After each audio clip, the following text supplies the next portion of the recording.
তোৰ কি নাম লাজ কৰিব নাপায় দে মাজনী আমি আমাৰ বয়সত আমি ইমান লাজে কৰা নাছিলোঁ মই মোৰ আজিৰ বিহু অনুষ্ঠানত উপস্থিত জ্যেষ্ঠ ব্যক্তিসকল আৰু ইয়াত উপস্থিত বিশিষ্ট অতিথিসকল মই সকলোকে শুভেচ্ছা জনাই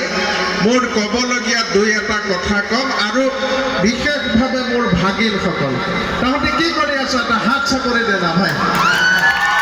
আৰে বাবা বৰষুণৰ বতৰ ইমান ধুনীয়া বতৰত আৰু এনেকৈ থাকে নেকি মানুহ তো ঠিক আছে মোৰ মাজনীহঁতকতো স্কুটি দিয়া হৈ গ'ল এতিয়া মোৰ ভাগিনহঁতক বুলেটটো কি কৰা যায় না বৰকে ডাঙৰকে এটা চিঞৰ মাৰি দিলে মই গম পাম যে বুলেটটো দিব লাগিব না বাবা তহঁতক আৰু মই সহ্য কৰিব নোৱাৰা হৈছোঁ বুলেটটো মই এই GMC ইলেকশ্যন জিকাৰ পিছত গুৱাহাটীত দি দিম বাবা ক আৰে বাবা মাইক্ৰোফোনটো দি দিয়ক না ইহঁতক এনেকে সৰু সৰুকে ক'লে নুশুনি না পেট্ৰলৰ দাম মোৰ সৰু বাবা এটাই কৈছে সৰু ভাগিনী বাবাই কৈছে যে পেট্ৰলৰ দামটো আমি কমাই দিব লাগে তো মই ভাবোঁ 2030 চনৰ ভিতৰত আমি উইদাউট পেট্ৰল ডিজেল গাড়ী চলাই না হাঁহিব নালাগে ভাই কিবা এটা কথা কৈছে এইটো হাঁহাৰ কথা নেকি আমাৰ গাঁতগাড়ী ডাঙৰীয়াৰ কি সুন্দৰকৈ গাড়ী চলাই আছে হাইড্ৰজেনত গাড়ী চলিব বতাহত গাড়ী চলিব আৰু বাবাহঁত কি লাগে ক পেট্ৰলৰ দামটো মই কমাই দিলোঁ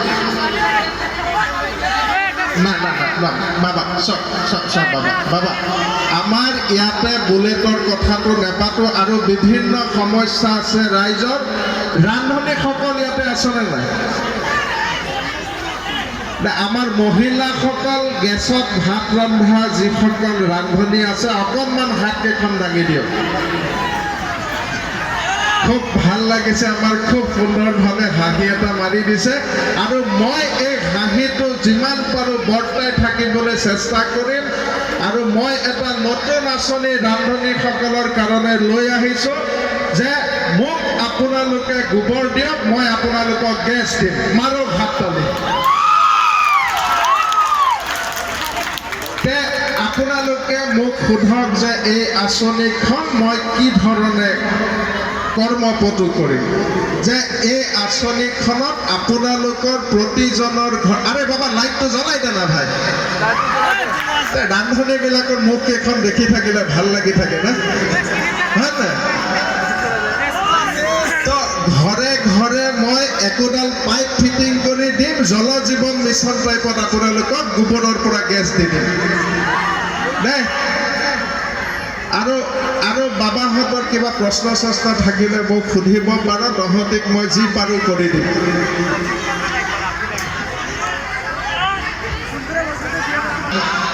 আৰে বাবা আহ না ভাই ইমান লাজ কৰে নেকি আৰে আজিকালিৰ দিনত ল'ৰাবিলাকৰ ইমানেই লাজ হৈ গৈছে ষ্টেজত উঠিবলৈ তো ইয়াত জ্যেষ্ঠ ব্যক্তিসকল আছে মই সকলোকে শ্ৰদ্ধা জনাইছোঁ কিন্তু এই মোৰ বন্ধু মই সৰুৰ পৰা ডাঙৰ হোৱা ইয়াৰ লগত ইয়াক এইবাৰ মই পলিটিক্সত সোমাই দিছোঁ মই কৈছোঁ যে তই MLA হ'ব লাগিব কিবা কবি বাবা ঠিক আছে হ'ব ভাল কাম কৰি আছে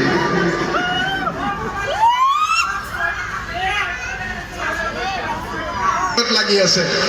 5 টকাৰ চিপছৰ পেকেটটো 6 টকা কেনেকৈ হ'ল তৰিকা নাপায় এইবিলাক প্ৰশ্ন কৰিব আৰু মই ভাবোঁ আৰু কিবা যদি প্ৰশ্ন থাকে মোক সোধক মই আৰু কিবা আঁচনি লাগিলে মই দিম আৰু এটা মই কমিটিক প্ৰশ্ন সোধোঁ যে আমাৰ 1.5 লাখ টকাৰ উপহাৰটো পালেনে নাই এতিয়া ধন্যবাদ এটা হ'ব লাগে নে নালাগে ভাই মামা নিজে উপস্থিত আছে এটা হাত চাপৰিটো লাগে না পাইছোঁ মই ভাবোঁ অসমত ইতিহাসত এনেকুৱা ৰাজনৈতিক দলৰ চৰকাৰ নাই যিয়ে 1.5 লাখ টকা বিহুত অনুদান দিয়ে আপোনালোকে কি কয় নাই ভাই পলিটিকেল মেটাৰত কোনেও নেমাতে মই চিএম ছাৰক সুধিব খোজোঁ আপোনাক ডাঙৰীয়া কিছুদিন আগতে কৈছে 10 বছৰৰ ভিতৰত আমাৰ প্ৰাদেশিক স্কুলবিলাক বন্ধ হৈ যাব যে সঁচাকৈ নেকি বন্ধ হৈ যাব নেকি না চাওক প্ৰাদেশিকৃত বিদ্যালয় বুলি নহয় যদি বিদ্যালয়ত আমি বেলেগ ব্যৱস্থা কৰি আছোঁ আজি মই খোলাখুলিকৈ নকওঁ কিন্তু যি ধৰণৰ ধাৰা আমাৰ এই ধাৰাটোত আমি দেখা পাইছোঁ যে এই ধৰণে গৈ থাকিলে আমাৰ বিদ্যালয়সমূহ বন্ধ হোৱাৰ উপক্ৰম হ'ব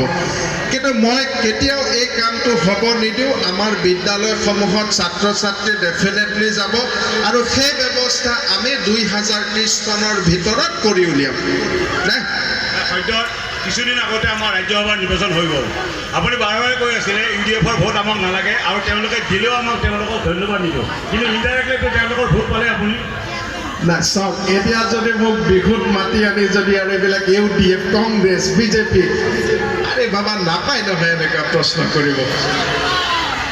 মই না চাওক UDFৰ কথা কিবাৰ কথা মই এইবিলাক আপোনাক ক'ব বিচাৰোঁ যে এইবিলাক পলিটিকেল কথাবিলাকত আমি কাকো নকওঁ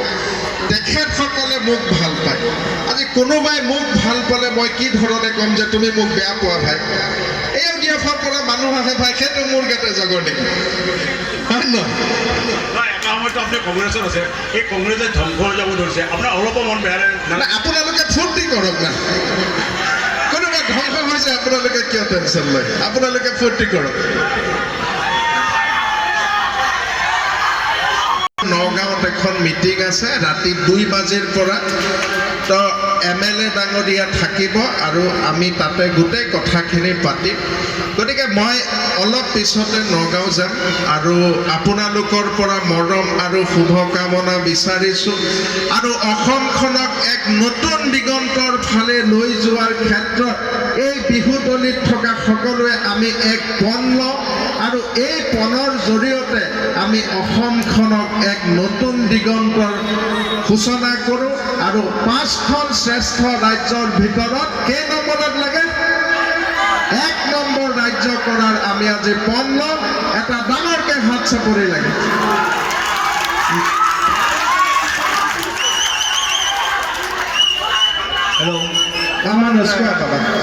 মই মনোযোগ মই জানো মই পাৰ্চনেলি জানো আৰু মহেশহঁতক জানো যিকেইজনক জানো গোটেইকেইজনকে মই দায়িত্ব দি দিছোঁ GMC ইলেকশ্যন অলৰেডি জিকি গ'লোঁ ইয়াত আৰু কোনো প্ৰশ্ন নাই তো মই বিদায় ল'ব বিচাৰিছোঁ সকলোকে কৃতজ্ঞতা আৰু ধন্যবাদ জ্ঞাপন কৰি মোৰ আজিৰ অনুষ্ঠানৰ পৰা বিদায় লৈছোঁ